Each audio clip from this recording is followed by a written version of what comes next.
бросила вина, у меня результат свой. Я 3 года не слышу левым ухом. Ну, лечила так, без ума, без памяти, аптечными каплями насморк. Так лечила, что оглохла. Пришла к ушному, он говорит, ну что, идите к сурдологу, пусть вам вставляют в ухо аппарат. Я думаю, как-то мне не хочется.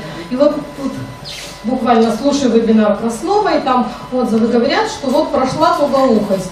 Да, я начала капать 22-й виаргон в ухо и 10-ку виафтан в нос.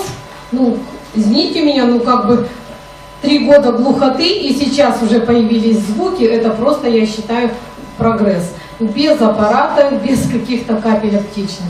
Еще у меня результат у внука. Он у меня, в принципе, если начинал кашлять, то 3 недели как минимум, и потом еще с месяц, наверное, постбронхиальный такой кашель.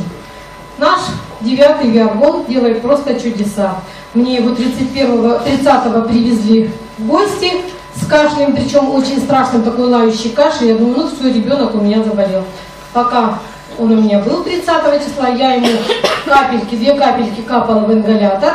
И по 5 капелек 2 раза в день он у меня пил. Утром он 31-го проснулся, вы не поверите. Никакого лающего кашля нет, все отходит. Мы еще 31-го ему делали раза 3, наверное, или 4 ингалятор. Попил 9-й вовнутрь, и все, у ребенка кашля не было. И у меня у знакомого по глазам очень хороший результат. У него сумеречное зрение, катаракта, он, то есть вечером ездить не может. И он говорит, когда я еду, у меня бокового зрения вообще нет.